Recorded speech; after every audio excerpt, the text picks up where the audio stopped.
Aladdin and the Wonderful Lamp.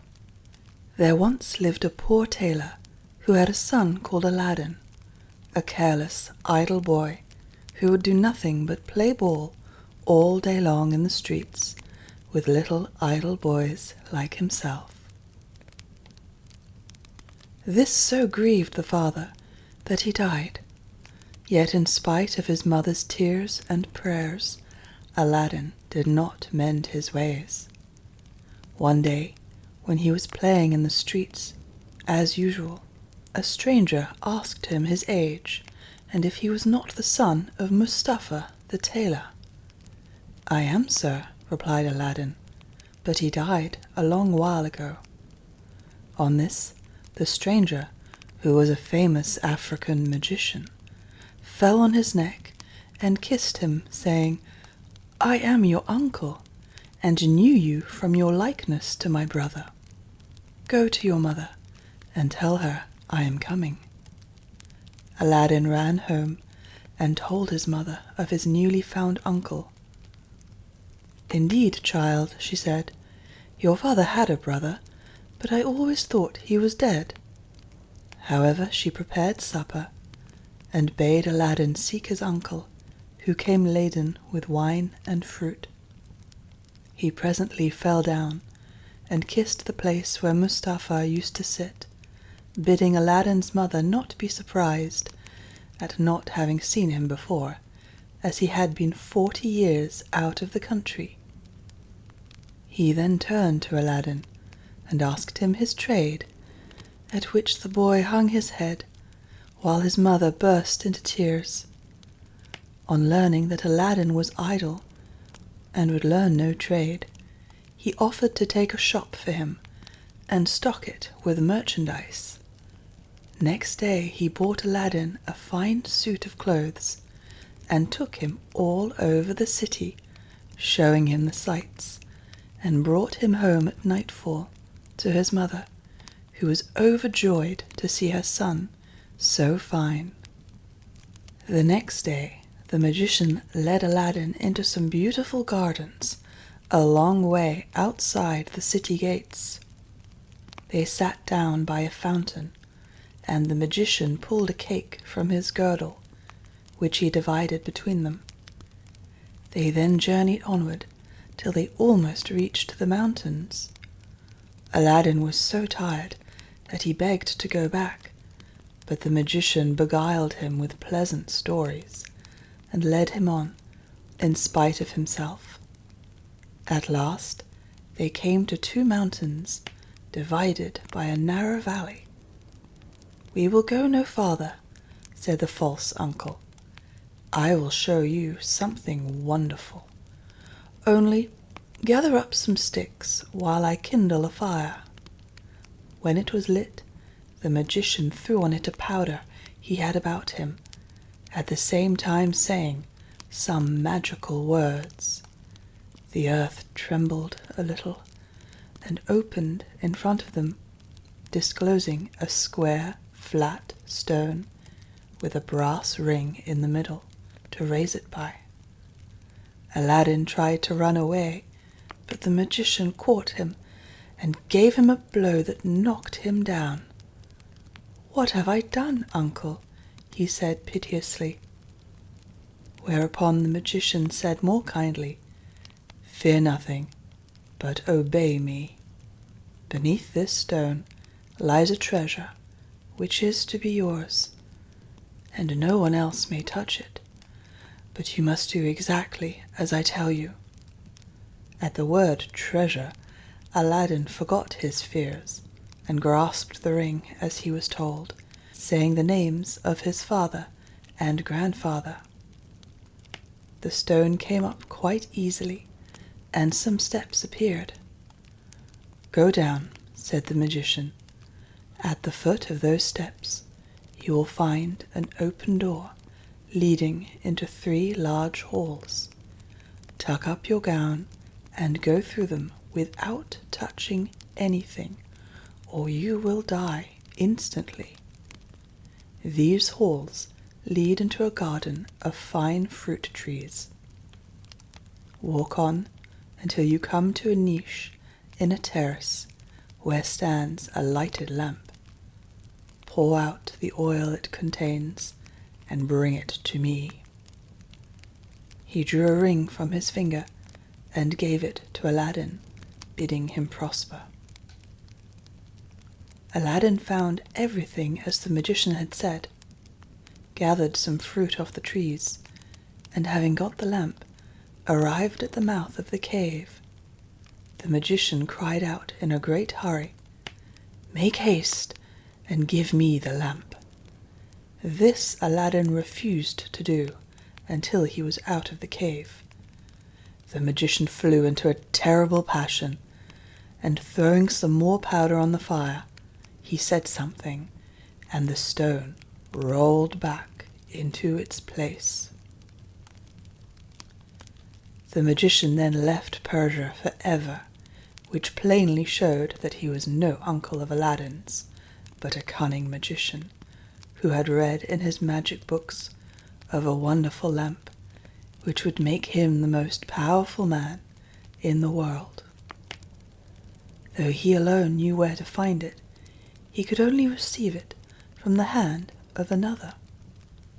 He had picked out the foolish Aladdin for this purpose, intending to get the lamp and kill him afterward. For 2 days Aladdin remained in the dark, crying and lamenting. At last he clasped his hands in prayer, and in so doing rubbed the ring which the magician had forgotten to take from him. Immediately an enormous and frightful genie rose out of the earth, saying, "What wouldst thou with me? I am the slave of the ring, and will obey thee in all things." Aladdin fearlessly replied, "Deliver me from this place." Whereupon the earth opened, and he found himself outside. As soon as his eyes could bear the light, he went home, but fainted on the threshold. When he came to himself, he told his mother what had passed, and showed her the lamp, and the fruits he had gathered in the garden, which were, in reality, precious stones. He then asked for some food. "Alas, child," she said, "I have nothing in the house, but I have spun a little cotton, and will go and sell it." Aladdin bade her keep her cotton, for he would sell the lamp instead. As it was very dirty, she began to rub it, that it might fetch a higher price. Instantly a hideous genie appeared, and asked what she would have. She fainted away, but Aladdin, snatching the lamp, said boldly, "Fetch me something to eat." The genie returned with a silver bowl, 12 silver plates containing rich meats, 2 silver cups, and 2 bottles of wine.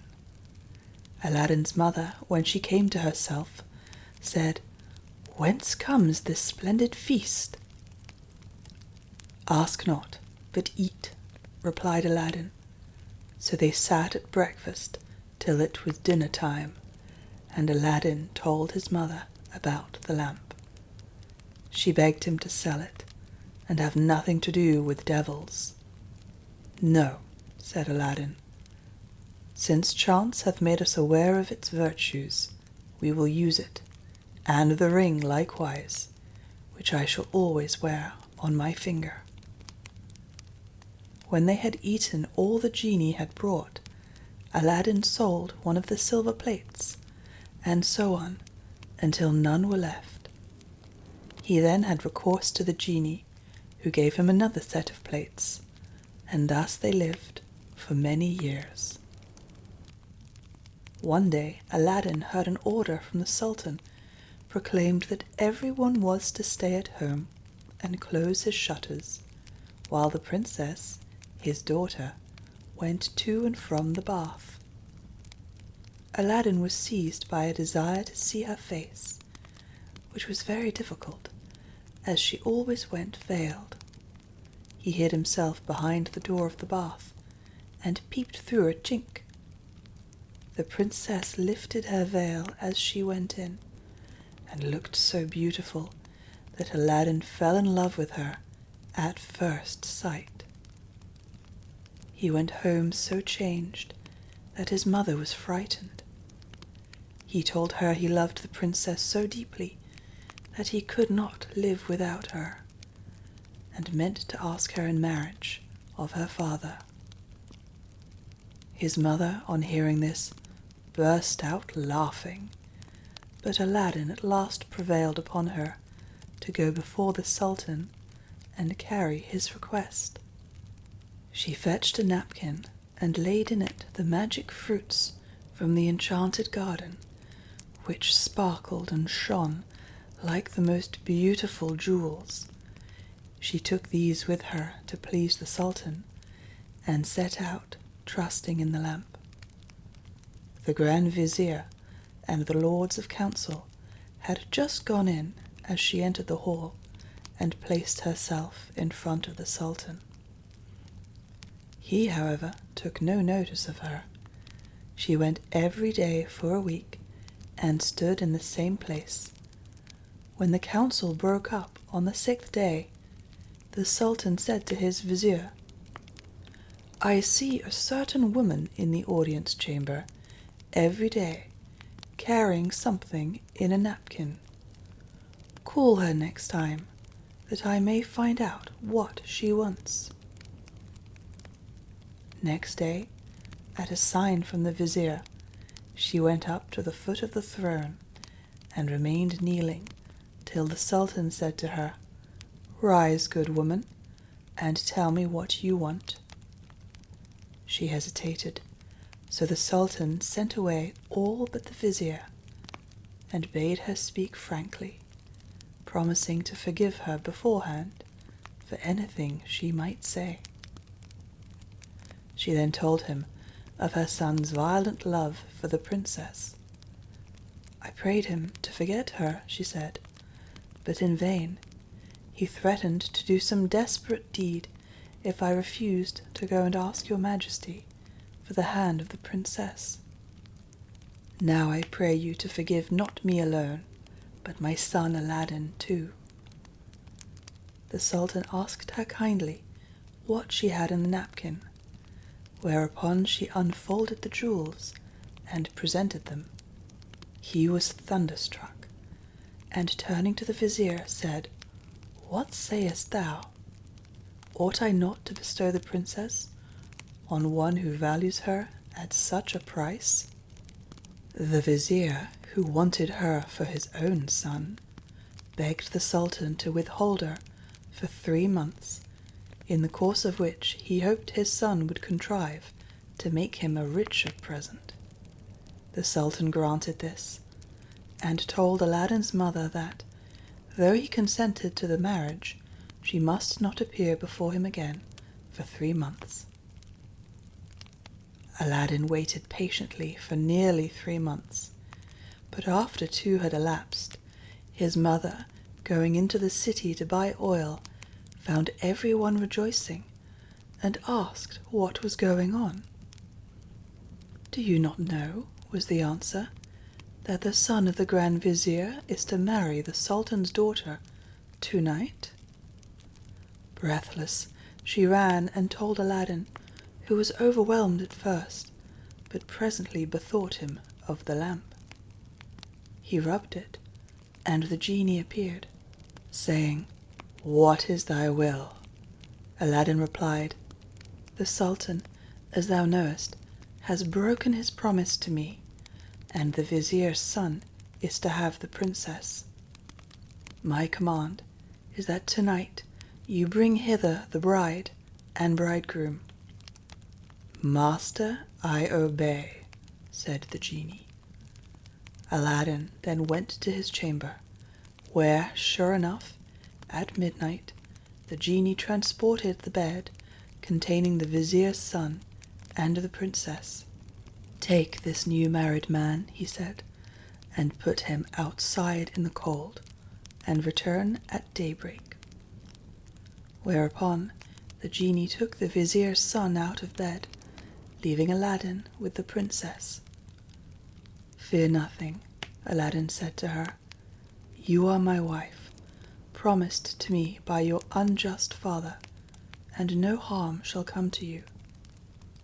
The princess was too frightened to speak, and passed the most miserable night of her life, while Aladdin lay down beside her and slept soundly. At the appointed hour, the genie fetched in the shivering bridegroom, laid him in his place, and transported the bed back to the palace. Presently the Sultan came to wish his daughter good morning. The unhappy vizier's son jumped up and hid himself, while the princess would not say a word, and was very sorrowful. The Sultan sent her mother to her, who said, "How comes it, child, that you will not speak to your father? What has happened?" The princess sighed deeply, and at last told her mother how, during the night, the bed had been carried into some strange house, and what had passed there.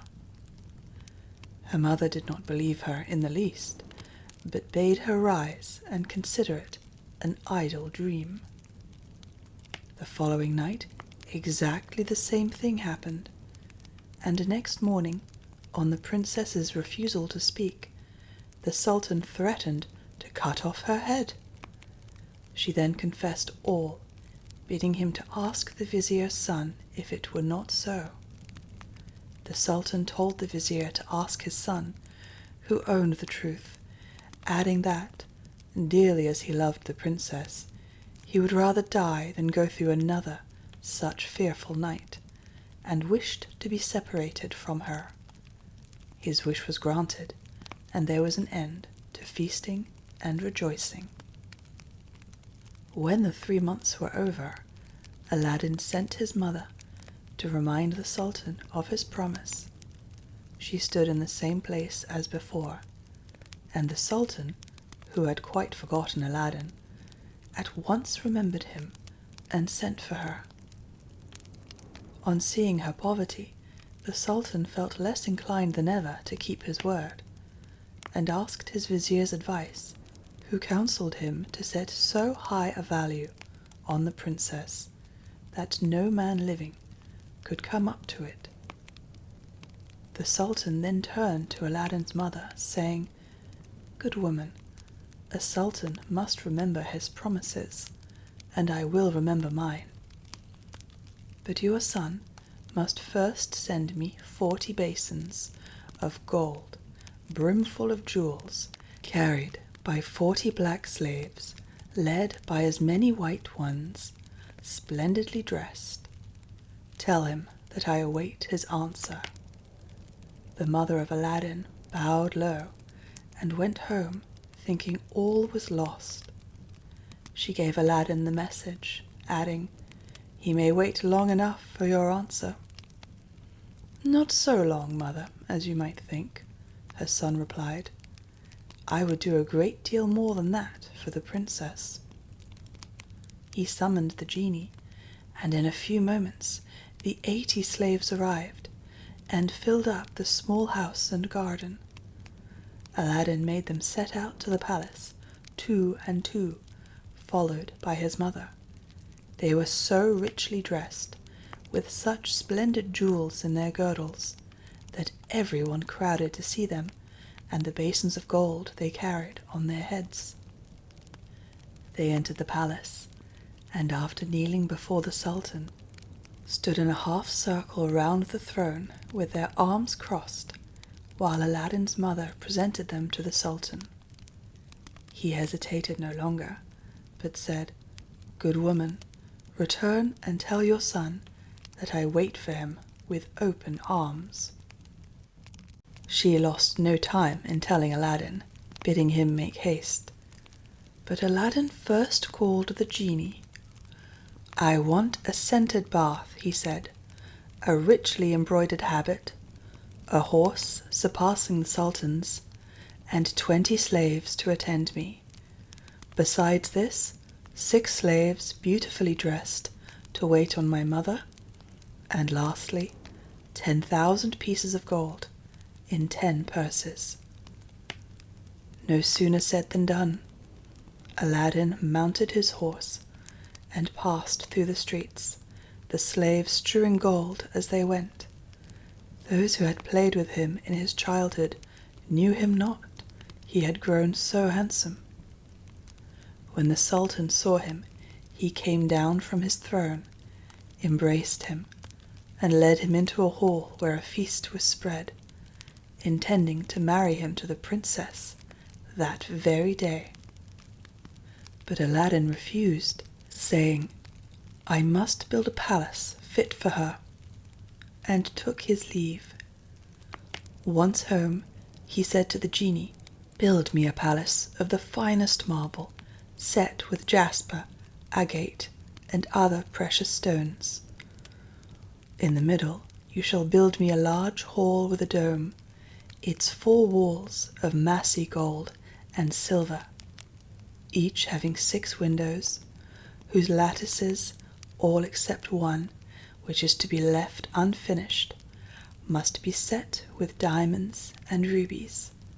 There must be stables, and horses, and grooms, and slaves. Go and see about it." The palace was finished by the next day, and the genie carried him there, and showed him all his orders faithfully carried out, even to the laying of a velvet carpet from Aladdin's palace to the Sultan's. Aladdin's mother then dressed herself carefully, and walked to the palace with her slaves, while he followed her on horseback. The Sultan sent musicians with trumpets and cymbals to meet them, so that the air resounded with music and cheers. She was taken to the princess, who saluted her and treated her with great honor.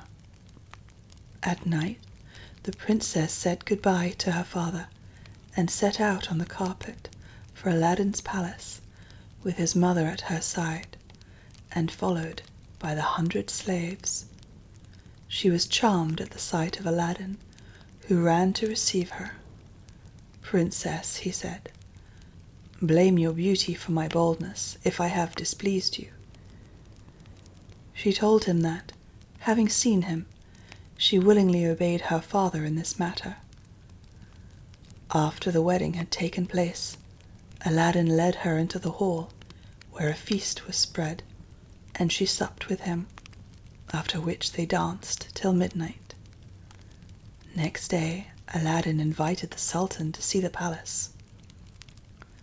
On entering the hall with the 24 windows, with their rubies, diamonds, and emeralds, he cried, "It is a world's wonder. There is only one thing that surprises me. Was it by accident that one window was left unfinished?" "No, sir, by design," returned Aladdin. "I wished your majesty to have the glory of finishing this palace." The Sultan was pleased and sent for the best jewelers in the city. He showed them the unfinished window and bade them fit it up like the others. "Sir," replied their spokesman, "we cannot find jewels enough." The Sultan had his own fetched, which they soon used, but to no purpose, for in a month's time the work was not half done. Aladdin, knowing that their task was vain, bade them undo their work and carry the jewels back, and the genie finished the window at his command. The Sultan was surprised to receive his jewels again, and visited Aladdin, who showed him the window finished. The Sultan embraced him, the envious vizier meanwhile hinting that it was the work of enchantment. Aladdin had won the hearts of the people by his gentle bearing. He was made captain of the Sultan's armies and won several battles for him, but remained modest and courteous as before, and lived thus in peace and content for several years. But far away in Africa, The magician remembered Aladdin, and by his magic arts discovered that Aladdin, instead of perishing miserably in the cave, had escaped and had married a princess, with whom he was living in great honor and wealth. He knew that the poor tailor's son could only have accomplished this by means of the lamp, and travelled night and day, until he reached the capital, bent on Aladdin's ruin. As he passed through the town, he heard people talking everywhere about a marvelous palace. "Forgive my ignorance," he asked. "What is this palace you speak of?" "Have you not heard of Prince Aladdin's palace?" was the reply. "The greatest wonder of the world. I will direct you if you have a mind to see it." The magician thanked him who spoke, and having seen the palace, knew that it had been raised by the genie of the lamp, and became half mad with rage. He determined to get hold of the lamp, and again plunge Aladdin into the deepest poverty.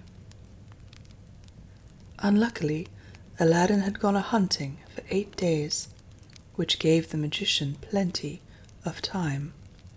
He bought 12 copper lamps, put them into a basket, and went to the palace, crying, "New lamps for old," followed by a jeering crowd. The princess, sitting in the hall of 24 windows, sent a slave to find out what the noise was about, who came back laughing, so that the princess scolded her. "Madam," replied the slave, "who can help laughing to see an old fool offering to exchange fine new lamps for old ones?"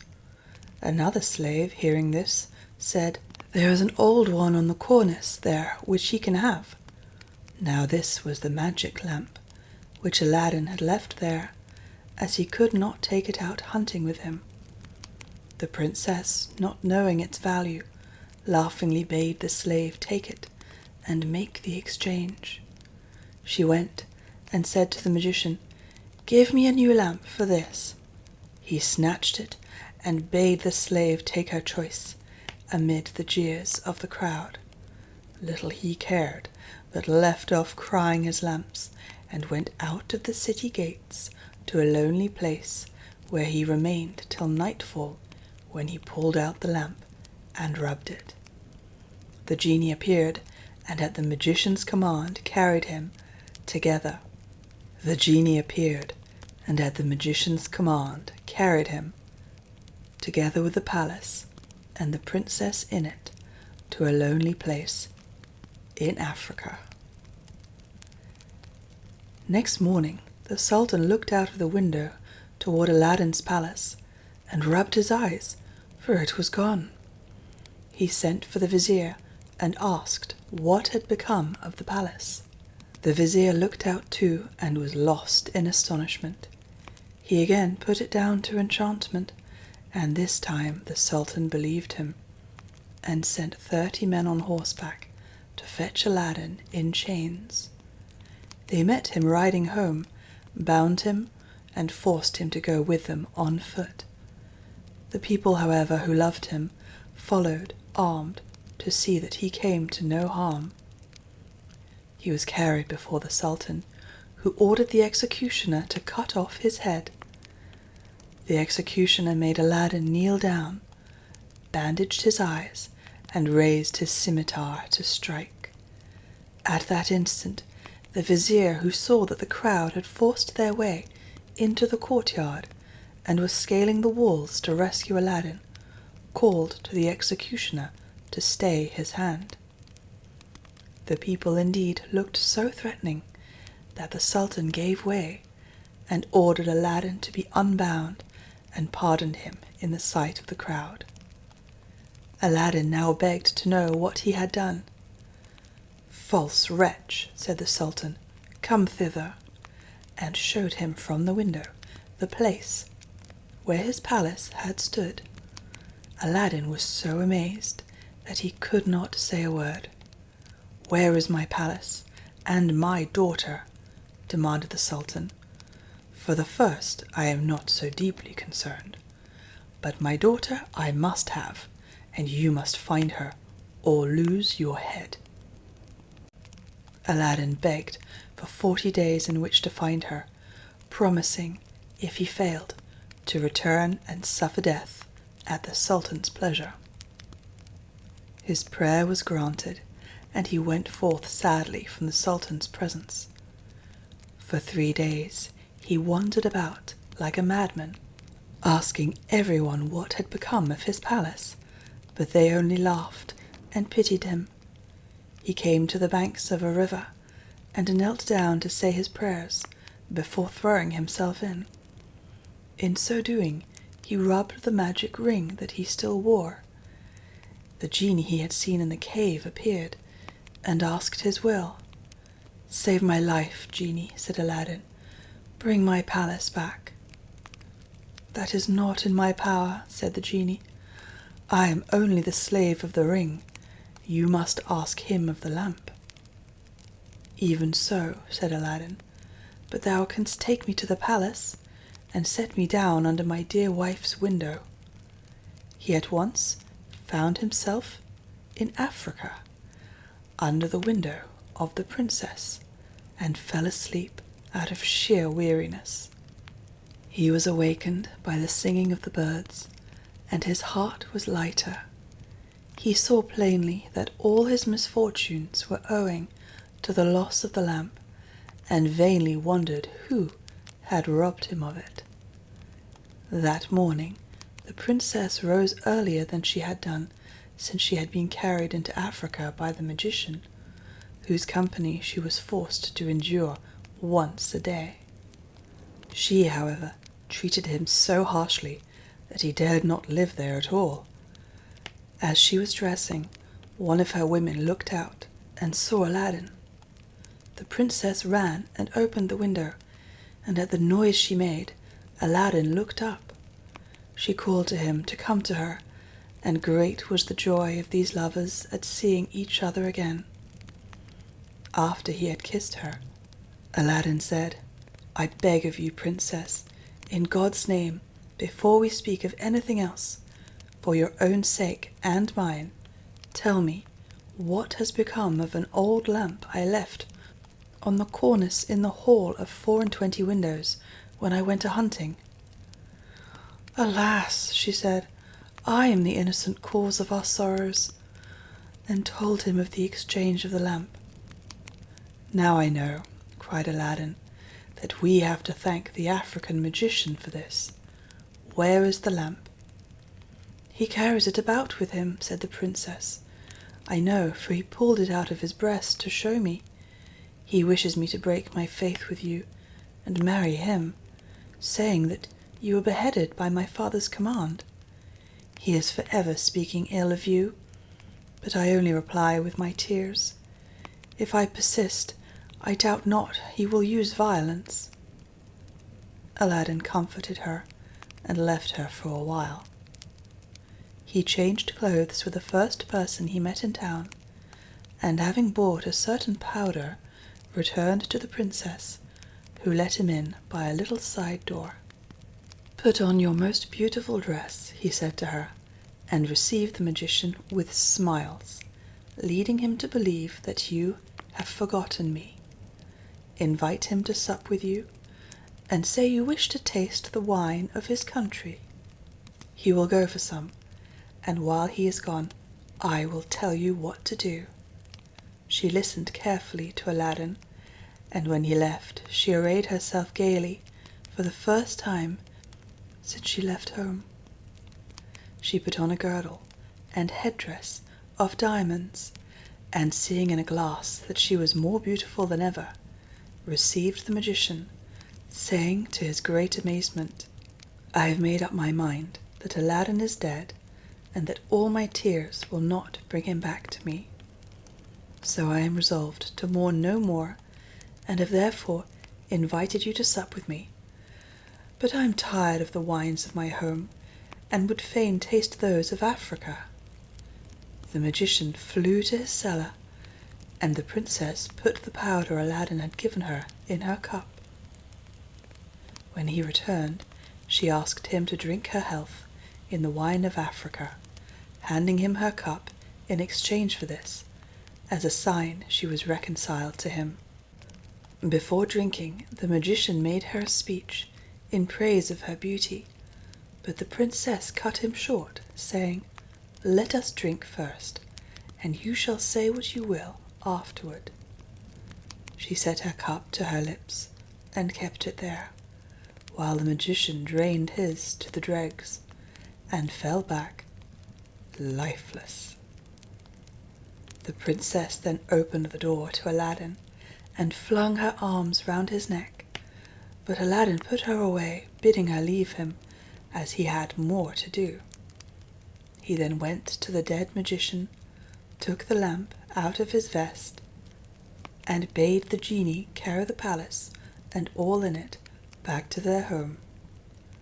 This was done, and the princess in her chamber only felt 2 little shocks, and little thought she was at home again. The Sultan, who was sitting in his quarters mourning for his lost daughter, happened to look up, and rubbed his eyes, for there stood the palace as before. He hastened thither, and Aladdin received him in the hall of the 24 windows, with the princess at his side. Aladdin told him what had happened, and showed him the dead body of the magician, that he might believe.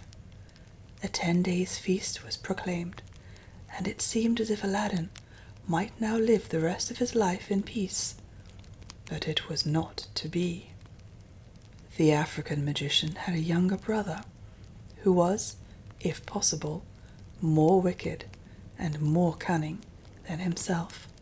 He travelled to Aladdin to avenge his brother's death, and went to visit a pious woman called Fatima, thinking she might be of use to him.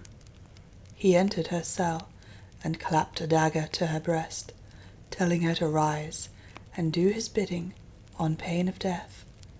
He changed clothes with her, coloured his face like hers, put on her veil, and murdered her, that she might tell no tales. Then he went toward the palace of Aladdin, and all the people, thinking he was the holy woman, gathered round him, kissing his hands and begging his blessing. When he got to the palace, there was such a noise going on round him that the princess bade her slave look out the window and ask her what was the matter. The slave said it was the holy woman, curing people by her touch of their ailments. Whereupon the princess, who had long desired to see Fatima, sent for her. On coming to the princess, the magician offered up a prayer for health and prosperity. When he had done, the princess made him sit by her and begged him to stay with her always. The false Fatima, who wished for nothing better, consented, but kept his veil down for fear of discovery. The princess showed him the hall, and asked him what he thought of it. "It is truly beautiful," said the false Fatima. "In my mind it wants but one thing." "And what is that?" said the princess. "If only a roc's egg," replied he, "were hung up from the middle of this dome, it would be the wonder of the world." After this the princess could think of nothing but the roc's egg, and when Aladdin returned from hunting, he found her in a very ill humour. He begged to know what was amiss, and she told him that all her pleasure in the hall was spoiled for the want of a roc's egg hanging from the dome. "If that is all," replied Aladdin, "you shall soon be happy." He left her and rubbed the lamp, and when the genie appeared, commanded him to bring a roc's egg. The genie gave such a loud and terrible shriek that the hall shook. "Wretch," he cried, "is it not enough that I have done everything for you, but you must command me to bring my master and hang him up in the midst of this dome. You and your wife and your palace deserve to be burnt to ashes, but that this request does not come from you, but from the brother of the African magician whom you destroyed. He is now in your palace, disguised as a holy woman, whom he murdered. He it was who put that wish into your wife's head. Take care of yourself, for he means to kill you." So saying, the genie disappeared. Aladdin went back to the princess, saying his head ached, and requesting that the holy Fatima should be fetched to lay his hands on it. But when the magician came near, Aladdin, seizing his dagger, pierced him to the heart. "What have you done?" cried the princess. "You have killed the holy woman." "Not so," replied Aladdin. "It is but a wicked magician." And he told her of how she had been deceived. After this, Aladdin and his wife lived in peace. He succeeded the Sultan when he died, and reigned for many years, leaving behind him a long line of kings. The end.